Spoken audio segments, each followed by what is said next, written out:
इसी सीरीज को आगे बढ़ाते हुए हम एक और क्वेश्चन करते हैं जो कि हमारा है क्वेश्चन नंबर 3। क्वेश्चन नंबर 3 में है A B and C are partners in a firm, they do not have a partnership deed at the end of the first year of the commencement of the firm, they have faced the following problems. तो देखिए यहाँ पे problem किस वजह से आई है, सिर्फ इस वजह से आई है प्रॉब्लम कि इनके पास पार्टनरशिप डीड नहीं थी। ये देखिए, तो पार्टनरशिप डीड नहीं होने पर इस तरह के क्वेश्चन स्टूडेंट तभी कर पाते हैं जब उनको रूल्स पता हो in absence of partnership deed. तो अब बेटा जो प्रॉब्लम्स आई हैं उनको वन बाय वन देखते हैं कि कैसे सॉल्व किया जाएगा। तो क्वेश्चन आपका इसी फॉर्म पर होगा, आपको कंफ्यूज करेगा, आपको पढ़ के समझना होगा कि जो रूल्स फॉलोड हैं उनको हम लोग कैसे डील करें। तो rules followed in absence of partnership deed को मैं एक बार फिर से रिवाइज करा देना चाहता हूँ। बोर्ड पर देखिए, स्क्रीन पर देखिए, ये पॉइंट्स आपके पास गिवन है। अब ए पर आते हैं। A want that interest on capital should be allowed to partners but B and C do not agree. तो अब इस जगह पर इंटरेस्ट ऑन कैपिटल देने की बात आ रही है। जो फर्स्ट क्वेश्चन का पार्ट है ये हमारा बेटा रिलेटेड है किससे, आप ध्यान से देखेंगे ये हमारा इंटरेस्ट ऑन कैपिटल से रिलेटेड है। B wants that the partner should be allowed to draw a salary. तो अब यहाँ पर बी पार्ट जो है वो देखिए सैलरी से रिलेटेड है। C wants that loan given by him to the partners and bear interest.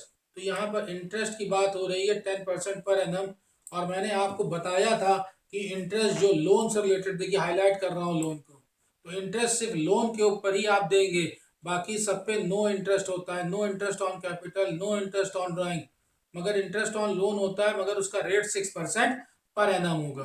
तो जो रूल है एब्सेंस ऑफ पार्टनरशिप डीड वो आपको एकदम पता होना चाहिए।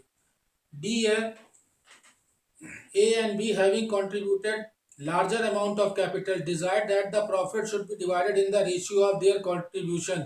तो जो कैपिटल कंट्रीब्यूशन है उसमें रेशियो की बात करते हैं। तो ये पॉइंट हमारा किससे रिलेटेड है, रेशियो। तो देखिए डायरेक्टली ये 4 points in absence of partnership deed से रिलेटेड है।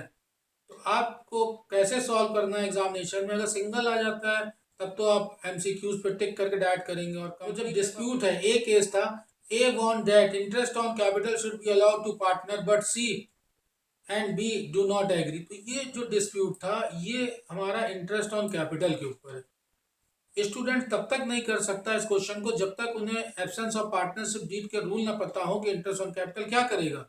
तो सिंपल सी बात है कि in absence of partnership deed no interest on capital is given.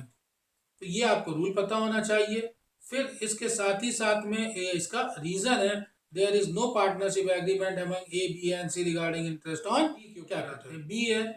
B want that partner should be allowed to draw salary. B किससे related है, salary. तो आपको क्लियर कट पता है एब्सेंस ऑफ डीड में नो सैलरी होता है, तो no salary will be allowed to any partner. और रीजन आपको यह ध्यान से देखना होगा कि रीजन आप दीजिए there is no partnership agreement. तो किसी भी तरीके का यहाँ पर देखिए कोई पार्टनरशिप एग्रीमेंट नहीं है। ये पॉइंट आपको ध्यान देना चाहिए कि पहले जब आप आंसर लिखें तो डायरेक्ट लिख दें, फिर उसका उसका रीजन लेकर के इसको एक्सप्लेन करिए। सी wants that the loan given. तो यहाँ पे देखिए लोन से रिलेटेड है इसका केस। तो जब भी लोन से रिलेटेड होगा तो आपको परसेंटेज ध्यान देनी है 6%। तो आंसर के ऊपर ध्यान दिया जाए तो ये देखिए आंसर में सबसे पहले ही हाईलाइट कर देता हूँ 6% पर एनम। तो इस कंडीशन में interest on partners loan will be allowed at 6% per annum. ये सिंपल सा रूल है कि इस पे 6% पर एनम ही आपको इस्तेमाल करना होता है। और यहाँ पर ध्यान दीजिए रीजन है as per partnership act in the absence of partnership agreement interest on partners loan is allowed 6% per annum. तो यहाँ पर सीधे सीधे ये 6% की बात होगी और हम लोग 6% पर एनम के ऊपर क्वेश्चन को सॉल्व करेंगे। A and be having contributed larger amount of capital desired at the profit. तो यहाँ पे बेटा प्रॉफिट शेयरिंग की बात हो रही है और एब्सेंस ऑफ पार्टनरशिप डीड में यस आपके दिमाग बिल्कुल सही आया कि इक्वली रखेंगे। तो देखिए profit will be shared equally आ गया। तो प्रॉफिट जो है वो हम लोग इक्वली शेयर करते हैं और कैपिटल रेशियो में नहीं करेंगे अगर एब्सेंस ऑफ पार्टनरशिप डीड है। तो हम लोगों ने यहाँ पर बेटा ये 3 बेसिक क्वेश्चंस आज सीखे जिसमें हमारी एप्लीकेशन बेस्ड क्वेश्चन था, अंडरस्टैंडेबिलिटी बेस्ड क्वेश्चन था और ये पूरा पूरा in absence of partnership deed था। तो मैं समझता हूँ कि in absence of partnership deed की थ्योरी जो आप लोगों ने रट ली थी, आज इसको प्रैक्टिस करने के बाद आपको काफ़ी हद तक का चीज़ें समझ में आ गई होंगी कि एग्जामिनेशन में हम लोग एब्सेंस ऑफ पार्टनरशिप डीड से डायरेक्टली रिलेटेड अगर क्वेश्चंस हैं तब हम कैसे सॉल्व करेंगे। अगर MCQs हैं तो डायरेक्टली आप टिक कर लीजिएगा, और अगर 3 मार्क्स में थ्योरेटिकल बेस्ड आते हैं तो मैंने आपको यहाँ पे आंसर लिखने का तरीका बता दिया है। तो इस वीडियो ने आपको हेल्प करी होगी। तो मैं उम्मीद करता हूँ कि हम लोग बहुत ही जल्द अपने नेक्स्ट वीडियो पर इस सीरीज के साथ मिलेंगे। जय हिंद, जय भारत।